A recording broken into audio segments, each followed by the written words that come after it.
저 옆으로 쭉 쓰시면 돼요. 이쪽에 한 명 쓰시면 돼요.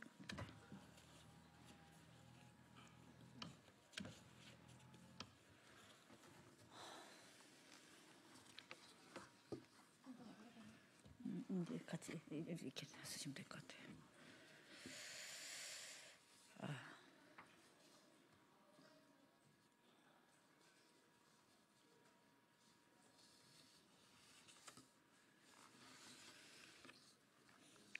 예. 예, 교제 폭력 사망 사건 관련해서 책임 가해자의 엄벌 처벌 기자회견을 시작하도록 하겠습니다. 말이 잘 안 나오네.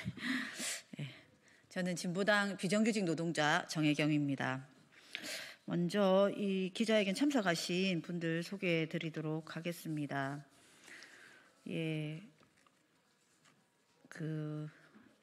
피해자 고 이효정님의 어머님이신 손은진님 참석하셨습니다. 경남 여성의 사무국장 정재흔님 참석하셨습니다. 박진숙 여성의당 비상대책위원장님 참석하셨습니다. 김인혜 진보당 의창구 위원장님 참석하셨습니다. 기자회견은 제가 먼저 취지 발언하고요. 그리고 어머니께서 발언하시고 경남 여성의 사무국장님 정재흔님 발언, 그리고 여성의당 박진숙님 발언, 이렇게 이어가도록 하겠습니다.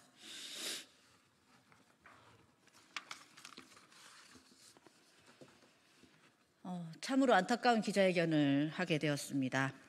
지난 2024년 4월 고 이효정님은 가해자에게 얼굴, 머리, 목, 눈에 집중 폭행을 당해서 결국 숨지고 말았습니다. 19살이었습니다. 폭행을 당하고 나서 떨리는 목소리로 어머니에게 전화를 했고 그제서야 부모님은 이 사실을 알게 되었습니다. 효정 씨가 당한 폭행은 처음이 아니었습니다. 경찰이 11번이나 출동했을 만큼 집요하게 반복된 폭행이었습니다. 그러나 경찰은 우리 사회는 피해자를 지켜주지 못했습니다. 재판이 시작되었고 1심에서 검찰은 20년을 구형했고 재판부는 12년을 선고했습니다. 그리고 이제 2심 공판이 진행되고 있습니다. 2심에서 1심보다도 낮은 형량이 선고될 것 같아 가족들이 걱정해야 하는 현실입니다. 유가족의 염원은 분명합니다. 가해자를 엄벌에 처해달라는 것입니다. 딸을 죽인 가해자, 범죄자, 살인자를 재판정에서 지켜봐야 하는 부모님의 마음이 어떨지 가기 힘듭니다. 한국 사회 교제 폭력 사건은 계속 늘어나고 있습니다.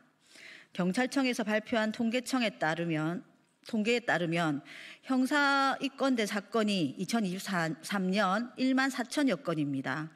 접수된 신고 건수는 23년에만 해도 7만 7,150건입니다. 아직도 한국 사회에서는 교제 폭력을 사적인 일로 치부합니다. 경찰 신고도 쉽지 않지만 신고된 사건마저도 절반 이상이 그저 현장 종결로 끝나고 있습니다. 이 사건의 가해자 처벌이 중요한 이유입니다. 교제 폭력이 매우 심각한 범죄이며 무엇보다도 가해자는 엄벌에 처해진다는 것을 보여주어야 합니다. 오늘 고 이효정님의 어머니께서 거제에서 여기 국회까지 와주셨습니다. 피해자의 이름과 얼굴과 다친 모습까지 공개하셔야 했던 부모님의 마음을 우리 기자님들께서 헤아려 주시고 이 사건이 널리 알려질 수 있도록 협조해 주시면 감사하겠습니다. 먼저 우리 손은진 고 이효정님의 어머니 말씀을 듣도록 하겠습니다. 발언은 연달아 같이 하도록 하겠습니다.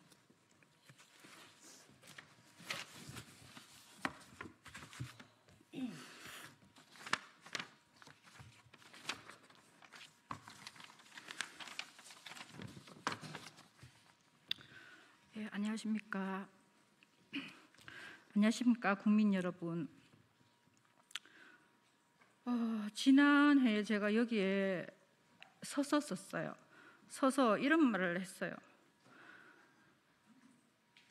제가 거제에서 새벽에 일어나서 새벽 4시에 차를 타고 여기에 와야 되는 이유가 과연 뭘까? 왜 내가 와야 되나? 왜 나여만 해야 되나? 왜 우리 효정이여만 해야 되나? 오만 생각을 많이 했습니다. 그리고 2번 다시는 이 자리에 제가 안 설 줄 알았습니다. 솔직히 말해서. 제가 그렇게까지 하면 나라에서 법이 만들어질 줄 알았어요. 그런데 그렇지 않더라고요. 그때뿐이더라고요. 그냥 이 순간뿐이고. 그래서 지금 제가 다시 또 이 자리에 서게 된 것이고. 그렇습니다. 그래서 제 마음이 너무 참담하고 지금 안타깝습니다. 저는 거제에서 교제폭력으로 살해당한 이효정 양의 엄마입니다. 현재 2심 재판 중이며 가해자가 보장받는 발언의 10분의 1조차 보장받지 못하는 현실이 정말 분노스러워 국민 여러분께 호소하고자 거제도에서 국회까지 새벽에 4시에 일어나서 왔습니다. 먼저 1심에서 가해자는 진지한 반성의 모습이 보인다고 감명을 받았습니다. 가해자는 딸아이가 죽은 이후에도 지금까지 1년이 다 된 기간 동안 단 한 번도 저와 제 아이 아빠에게 잘못을 빈 적이 없습니다. 오직 판사에게만 반성문을 제출했습니다. 4번 제출했습니다. 이게 가해자가 재판부에 제출한 반성문과 가해자가 직접 쓴 글입니다. 아마 보실 겁니다. 그리고 내용도 저희에게 반성을 한 것이 아니라 자기 가족에게 미안하다고, 피해를 끼쳐 미안하다고, 마음이 찢어질 듯 괴롭다는 내용입니다. 그게 반성문 내용입니다. 이게 어떻게 반성문입니까? 자기 신세 한탄 아닙니까? 딸아이를 잃은 심정으로서 가해자의 태도에 저는 솔직히 치가 떨립니다. 더 참담하고 이해가 안 되는 것은 1심에서 판사님은 이런 반성문을 읽고 가해자가 진정한 반성의 모습이 보였다고 감명을 해주었다는 것입니다.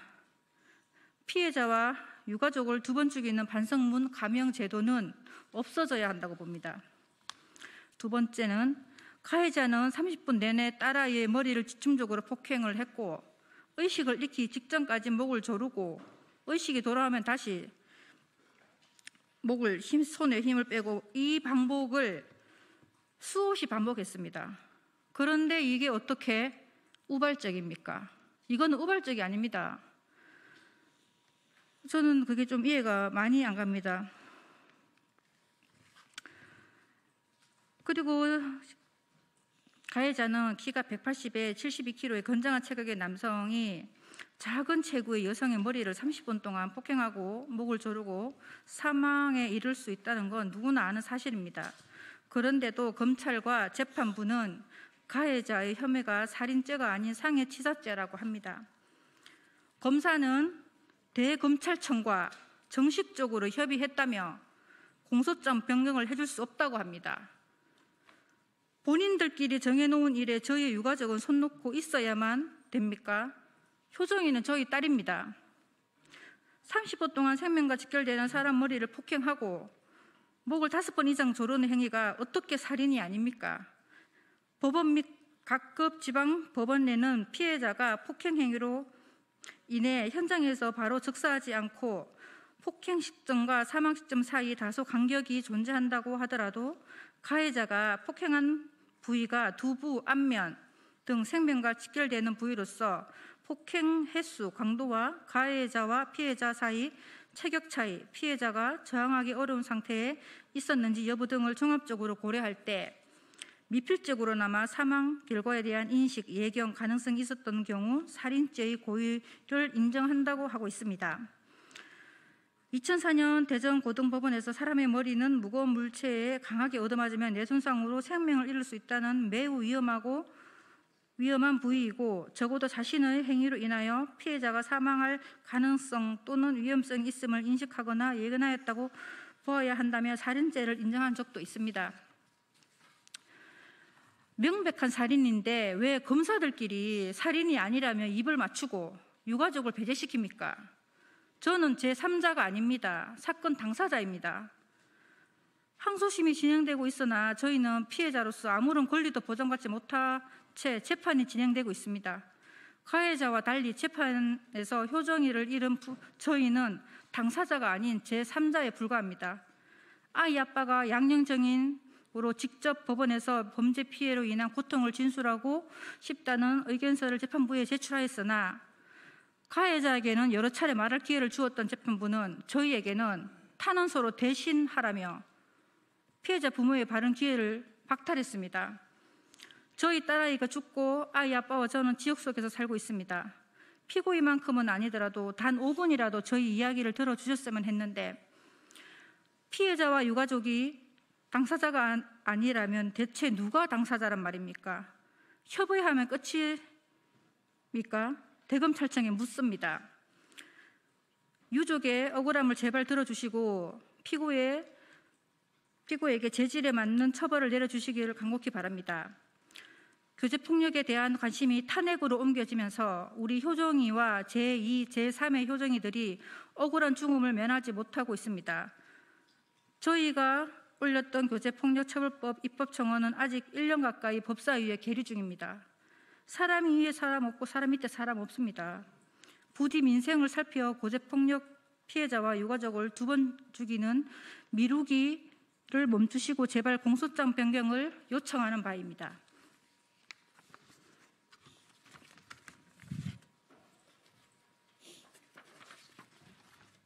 네, 안녕하십니까. 경남 여성의 정재훈 사무국장입니다. 저희 단체는 사건 초창기부터 유가족 분들을 지원해 왔습니다. 그런데 1심에서 살인죄로 기소가 안 돼서 많이 못 때린다고, 많이 처벌을 못 한다고 판결문에 나왔습니다. 그럼 2심에서는 당연히 공소장 변경해 주셔야 되는 거 아닙니까? 그런데 1심부터 검찰 내부에서 정식적으로 협의했다며 공소장 변경이 안 된다고 합니다. 그런데 가해자 변호사가 정관 출신이기까지 한데 그럼 세상 사람들이 뭐라고 생각하겠습니까? 이 나라가 효정 씨한테 해준 게 뭡니까?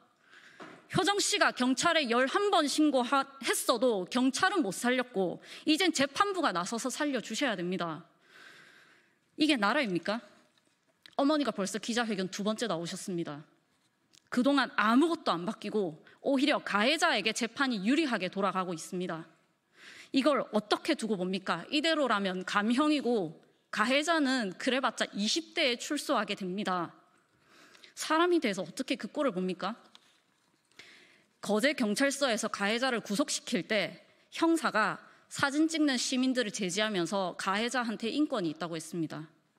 바로 어머니가 옆에 계신데도. 근데 효정 씨는 이제 인생이 없습니다. 근데 여기서 뭐가 어떻게 달라졌습니까? 1심에서 2심까지 오는 동안. 가해자 인권, 그럼 피해자는 어디서 인권 찾습니까? 제발 교제폭력에 관심 가져주시고 거제 사건 공소장을 살인죄로 변경해 주십시오.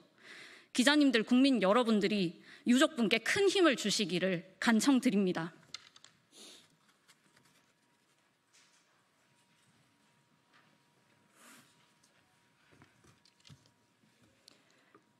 안녕하십니까. 여성의당 비상대책위원장 박진숙입니다. 죽음은 누구에게나 공평하다고 합니다.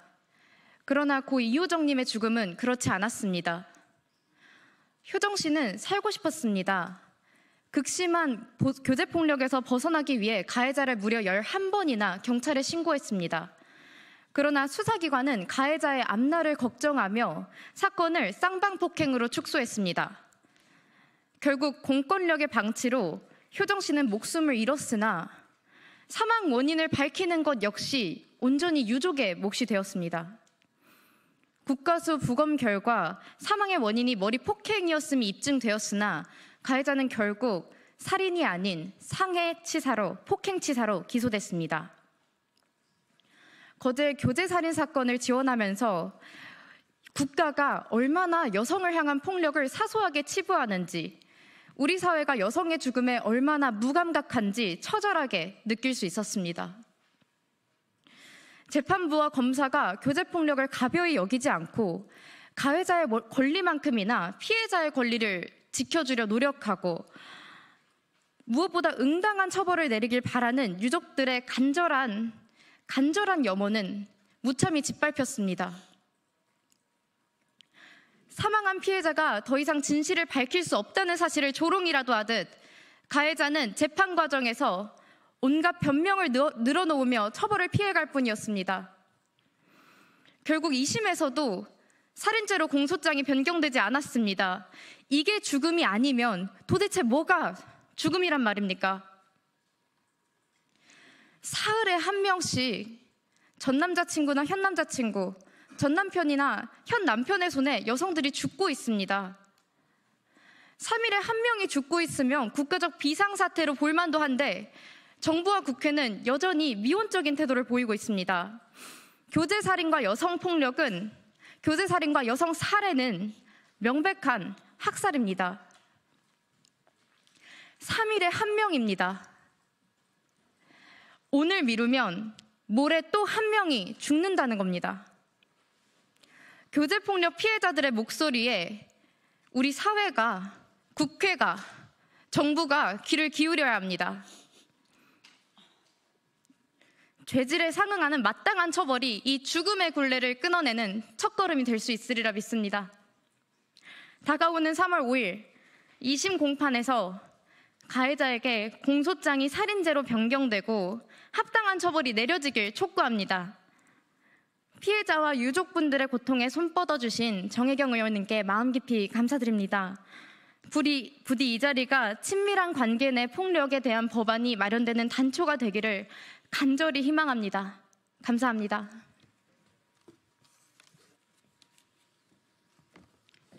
예, 폭력은 우리 사회에 어디에서도 허용되어서는 안 됩니다. 고 이효정님과 같이 교제 폭력으로 고통당하고 있을 많은 사람들이 있습니다. 얼마나 고통스러울까, 얼마나 공포스러울까를 상상을 해보시면 우리의 일이라고 생각이 듭니다. 우리 가족의 일, 우리 주변에 있는 지인들의 일이라고 생각을 하고요. 이효정님의 이 사건을 계기로 해서 우리 사회의 이 교제 폭력과 관련해서 엄단할 수 있도록 우리 기자님들의 관심 부탁드리겠습니다. 이상입니다.